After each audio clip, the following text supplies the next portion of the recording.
Belthangady SIT ಠಾಣೆಗೆ ಮತ್ತಿಬ್ಬರು ದೂರು ಕೊಡಕ್ಕೆ ಬಂದಿದ್ದಾರಂತೆ. 2012ರಲ್ಲಿ ನಡೆದಂಥ ಹತ್ಯೆಗೆ ಸಂಬಂಧಪಟ್ಟಂತೆ ದೂರು. ಏನೆಲ್ಲರೂ ದೂರು ದೂರು ದೂರು ದೂರು. ಯಾರೋ ನನ್ನ ತಂಗಿ ಹೋಗಿದ್ಲು ವಾಪಸ್ಸೇ ಬಂದಿಲ್ಲ ಅಂತ ಮೊನ್ನೆ ಯಾರೋ ಮಾತಾಡಿದ್ರು. ನಾವು ಇಲ್ಲಿ ಹೆಣ ಬಗ್ಗಿದ್ದವನು ನೋಡಿದ್ದೀವಿ ಅಂತ ಅವ್ರನ್ನು ಸೇರಿಸಿ ಕರ್ಕೊಂಡು ಹೋಗ್ಬೇಕು ಇವಾಗ ವಿಚಾರಣೆಗೆ. ಇದು ಎಲ್ಲ ಹುಟ್ಕೊಂಡ್ಬಿಟ್ರು ಒಂದಿಷ್ಟು ಜನ. ಸುದ್ದಿಗಳ ಮೇಲೆ ಸುದ್ದಿಗಳು, ಸುಳ್ಳು ಸುದ್ದಿಗಳ ಮೇಲೆ ಸುಳ್ಳು ಸುದ್ದಿಗಳು ಬಂದವು. ಯಾಕೆ ಹೇಳ್ತೀರಿ ಕತೆ? ಮೊಹಂತಿ ಅವರು ಗೃಹ ಸಚಿವರನ್ನು ಭೇಟಿ ಮಾಡಲಿಕ್ಕೆ ಬಂದಂಥ ದೃಶ್ಯಗಳನ್ನು ನಾವು ನಿಮಗೆ ತೋರಿಸ್ತಾ ಇದ್ದೀವಿ. ಬರೀ ಕಿರಣ್ ಹನೇಡಕ ನಮ್ಮ ಜೊತೆಗೆ ಸಂಪರ್ಕದಲ್ಲಿದ್ದಾರೆ. ಕಿರಣ್, ಈಗ SIT ಮುಖ್ಯಸ್ಥರು ಬಂದಿದ್ದಾರೆ, ಪರಮೇಶ್ವರ್ ಜೊತೆ ಮಾತಾಡಿದ್ದಾರೆ. ಎಷ್ಟು ತನಕ ಮಾತಾಡಿದ್ರು, ಯಾವ್ಯಾವ ಸಂಗತಿಗಳನ್ನು ಹೇಳಿದಾರಂತೆ? ಕಿರಣ್,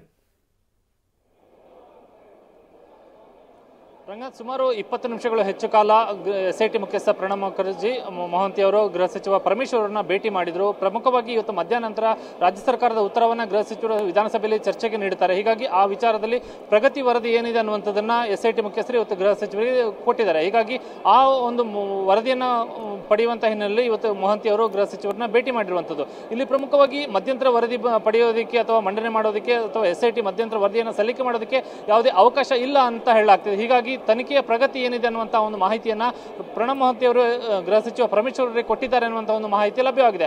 ಈ ಸಂದರ್ಭದಲ್ಲಿ ಕೇವಲ SIT ಮುಖ್ಯಸ್ಥರು ಮತ್ತು ಗೃಹ ಸಚಿವರು ಮಾತ್ರ ಮಾತುಕತೆ ನಡೆಸಿಲ್ಲ, ಗೃಹ ಇಲಾಖೆ ಅಧಿಕಾರಿಗಳು ಕೂಡ ಈ ಸಂದರ್ಭದಲ್ಲಿ ಉಪಸ್ಥಿತರಿದ್ದರು. ಗೃಹ ಇಲಾಖೆ ACS ತುಷಾರ್ ಗಿರ್ನಾಥ್ ಹಾಗೂ ಗೃಹ ಇಲಾಖೆ ಪ್ರಧಾನ ಕಾರ್ಯದರ್ಶಿ ಶಿರಾಚಂದ್ರ ಅವರು ಕೂಡ ಈ ಸಂದರ್ಭದಲ್ಲಿ ಉಪಸ್ಥಿತರಿದ್ದರು. ಹೀಗಾಗಿ ಪ್ರಗತಿ ವರದಿ ಏನಿದೆ ಅನ್ನುವಂಥ ಒಂದು ಮಾಹಿತಿನ ಪ್ರಣಬ್ ಮೊಹಂತಿ ಅವರು ಗೃಹ ಸಚಿವರಿಗೆ ಕೊಟ್ಟು ಈಗ ಗೃಹ ಸಚಿವರ ಕಚೇರಿಯಿಂದ ತೆರಳಿದ್ದಾರೆ. ಹೀಗಾಗಿ ಮಧ್ಯಾಹ್ನದ ನಂತರ ಬಹುತೇಕ ಗೃಹ ಸಚಿವರು ಇವತ್ತು ನಿಯಮ 69ರ ಅಡಿಯಲ್ಲಿ ಬಿಜೆಪಿ ಎತ್ತಿದಂತ ನಿಲುವಳಿ ಸೂಚನೆ ಏನಿತ್ತು ಅದಕ್ಕೆ ಸಂಬಂಧಪಟ್ಟಂತ ಚರ್ಚೆಗೆ ಇವತ್ತು ಗೃಹ ಸಚಿವರು ಉತ್ತರವನ್ನು ಕೊಡ್ತಾರೆ. ಹೀಗಾಗಿ ಇವತ್ತು ಗೃಹ ಸಚಿವರು ಉತ್ತರ ಕೊಡುವಂತಹ ಸಂದರ್ಭದಲ್ಲಿ SIT ಇಷ್ಟು ದಿನಗಳ ಕಾಲ ನಡೆಸಿದಂತಹ ತನಿಖೆ ಏನಿತ್ತು ಅದಕ್ಕೆ ಸಂಬಂಧಪಟ್ಟಂತ ವರದಿಯನ್ನು ಸದನದಲ್ಲಿ ಮಂಡನೆ ಮಾಡುವಂತಹ ಸಾಧ್ಯತೆಗಳಿವೆ. ಆದರೆ ಇದು ಮಧ್ಯಂತರ ವರದಿ ಅನ್ನುವಂಥದ್ದನ್ನ ನೇರವಾಗಿ ಹೇಳೋದಕ್ಕೆ ಸಾಧ್ಯವಿಲ್ಲ. ಬದಲಾಗಿ ಪ್ರಗತಿ ವರದಿ ಏನಿದೆ ಅನ್ನುವಂಥದ್ದನ್ನ ಗೃಹ ಸಚಿವರು ಹೇಳುವಂತಹ ಸಾಧ್ಯತೆಗಳಿದೆ. ಓಕೆ, ಧನ್ಯವಾದ ತಮ್ಮೆಲ್ಲ ಮಾಹಿತಿಗೆ. ಇನ್ನು ಇದೆಲ್ಲದರ ಜೊತೆಗೆ SIT ಏನ್ ಮಾಡ್ತಾ ಇದೆ? SIT ಈಗ ಪ್ರಶ್ನೆಗಳ ಮೇಲೆ ಪ್ರಶ್ನೆಗಳನ್ನು ಹಾಕ್ತಾ ಇದೆ ಈ ಮಾಸ್ಕ್ ಮ್ಯಾನ್ಗೆ. ಎಲ್ಲಿಂದ ತೊಗೊಂಬಂದು ಈ ಬುರುಡೆನ, ಏನು ಕತೆ?